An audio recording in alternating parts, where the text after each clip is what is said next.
is I just want to share that about 2 weeks ago I came to the realization that the energy flowing into me is my vortexual energy, and that I am that energy. I am, and I've been sort of laboring under illusion. I had to be doing something, working hard, doing something to change it, because the energy coming in would sense the gap, and I would sort of take the position that I'm the lower end of the gap, but I realized, no, I could be the higher end. If I'm the higher end of the gap, which I am, then everything you said is true. I just sit back and relax. Everything flows to me. These are wonderful words, and we want to springboard from them. So consider this. You are the center of your point of attraction. Yes. So whatever you're focused upon, you've got activated, and law of attraction is responding to that. Yes. But what if what you have deliberately activated in your vortexual grid is in vibrational alignment with the vibrational grid of the source within you? What if you are in such complete harmony that these two grids are completely overlapping? Perfect. And that's where you feel your power, you see. And that gap that you were describing is the gap between the two. And once you just tweaked it into place just a little bit more, as you realize that, you see, you said something that was just slightly off. The point that we want you to understand is that you are the establisher of your point of attraction by what you are giving your attention to. And you can feel whether you are in alignment in this moment with your true point of attraction, which you've been creating over a period of time, even way beyond this physical lifetime. So that's why there is this relationship, this vibrational relationship between what you're focused upon now and what you have come to focus upon as you've been sifting and sorting. We want to say that in a better way. So every time you know what you don't want and know what you do want, there is a definition that has happened that the source within you has agreed with and is holding the place marker of that. And when you take all of that goodness that you and others have been carving out over, time isn't the right word, over a long period of experiences, and then you measure that, in a sense, against what you're thinking right now, so that you have this constant feedback about how on the mark you are or how not quite on the mark you are. As you feel your way into that alignment, that's when that feeling of flow occurs to you. And so the you that you were describing, I realize that I am the flow, that I am, and what those very perfect and descriptive words we're talking about is when you click into that alignment, you just can't miss that feeling of power. And we want the words that you are offering to have been or to be, I have the power to align with that. Yes. And for me, it really here helped. And now and always. It just felt so right when I heard that it took away the need to feel like I had to do stuff. It just, the relief was very powerful that I could law of attraction is focused on that. I could what? I could do nothing and accomplish it. Right. And it's in the trying that I headed off, or it's in the struggle that I headed off. It's in the not knowing that all I have to do is just be. Right. Be who I am, and I click right on, lock right on, and the power flows, and I live happily ever after. When you are out of alignment and you know it, and you feel your way back into that general place of allowing, and then you come into alignment with the fullness of who you are. The fullness of who you are will then feed specifics to you that will come quickly and powerfully. It's what inspiration is. It's what that feeling of clarity and knowing is. So the way we want to explain what we just said in even clearer terms is that by not being so much in need of proving worthiness or of accomplishing something, but holding a pure desire to come into alignment with who you really are, which is really what you said when you sat down. What happens is you tap in not only to who you were before you came into this body, but who you've become and what you have accumulated in your vortex. And when you come into all of that alignment, that's when all of that clarity and power, all that you have become, is then allowed by you right here, right now, in this moment. That's what it feels like.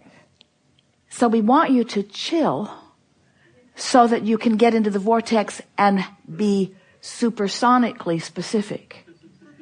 We've said often that none of you could just at a moment's notice define with any real clarity or accuracy the specifics of what's in your vortex, because you've been putting it there over such a long period of time, and because there's so much information. It's just layers and layers and layers and layers and layers of specific information that you've gathered from the details of your life experiences.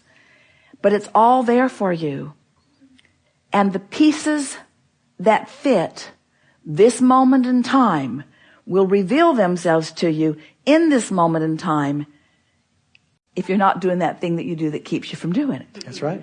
If you are in that state of allowing. And so it sort of puts this business of creation into a clear perspective for you. So step one, gather up data. I know what I don't want. I know what I do want. So I'm asking. And often I'm asking from a place of not allowing. But just the same, I'm asking and it's all accumulated. I have asked and it is done. Step two, it's done. Source rallies and converges and becomes and knows and bees everything that you've asked for. And when you chill out, when you love life, when you love yourself, when you work on your emotional grid, when you get general, when you meditate, when you quiet your mind, when you remove your thoughts from the static and the chaos and the trauma and the drama, and you allow yourself a moment in time when your vibration is steady and clear and pure, when it's an emotional basis like love or appreciation, you click right over that more specific grid. And the details of your life will show themselves to you. But here's the thing we want you to hear. Not down the road as in the castle you want to have, or as in the perfect relationship that you want to have, or as in the whatever that's on your goal list of things you want. But right here, right now, in this powerful now, life will reveal itself to you in the fullest of way. So the interchange that you're having with the stranger or with the lover or with the mother or with the daughter, the power will happen in your now, you say. I agree, and it feels like that. So thank you. Yes, indeed.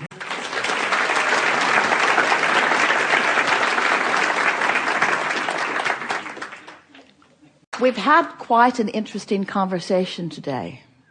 And from our perspective, it was emphatically out there on the leading edge. We often come together and have conversations about things that truly take thought beyond where they have been before. But this one is especially satisfying today, not only because we've moved into some new places. Esther will so love listening back to this and finding all of the new pieces that she's wanting to highlight for you, but because it is established within so many of you a renewed interest in getting back to the basics of your vibrational frequency, sort of taking it out of your head and putting it more into your heart, so to speak, into the vibrational beingness. And because of the conversations that we've had, we know that you know that the grid will fill in with the details of life that you describe as meaningful physical reality. There's no separating non-physical from physical.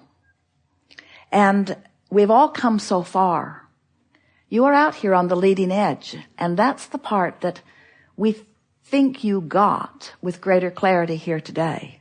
That creation is happening here, and that Source is joining you here, and that this is where the party really is, and that there are times when you allow a full recognition of the bliss and beauty and perfection of you and of life, and there are times that you don't. And we think that if we were standing in your physical shoes, we would be reveling in this new knowledge. Jerry said to Esther the other day, and she heard him laughing so hard while he said it, she was asking him a business question, something specifically about something that she was wondering what to do about. And his words to her were, well, if I was standing in my physical shoes, and then she realized that he can stand all day if he wants to in her physical shoes, although she rarely does herself. In other words, there need be no separation from you and you. So as you are moving forward in the days that are before you, it is our desire that you pay attention, make the conscious correlation between the new things that are happening and the understanding that came over you here today. Because it is certain that your grid will fill in with things that are unique enough that you will recognize that they are happening because of what happened here. You see what we're getting at? And when you make that correlation, then we think that you'll deliberately go to work on your grid and then let the good times roll. Because there is nothing more exhilarating than for you to define something that you want by being aware of its absence. Recognize that its absence has caused an emotion within you that is the conjuring of a grid that isn't going to serve you, and then deliberately changing the vantage point, the vibrational vantage point at the basis, and doing it with such ease that it just is amazing to you that you hadn't thought of it sooner. And then to watch the precision with which the universe will proceed to deliver to you matching components to fill that in.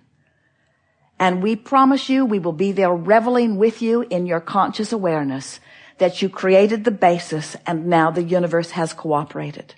Your feeling of worthiness and your feeling of empowerment will come in proportion to the amount of emotional grids that you care to build. If we were standing in your physical shoes, and we often are, we would be making lists of positive aspects, and we would be reveling in the general perfection of your planet. We would awaken in the morning and speak our appreciation for the sun coming up, whether you can see it or not. We would acknowledge the perfection of your planet spinning in its orbit, whether you can see any other planets at that moment or not. We would feel appreciation for the intelligence of our physical body and for what the cells are doing, for what they know how to do. We would feel appreciation for the bed upon which we had slept and the pillow beneath our head. And we would bask in the deliciousness of the coverings upon our body. And we would acknowledge at the beginning of every day, this is a good day. I have such a good basis from which to begin. All is well with me. Source energy is aware of me and has my back.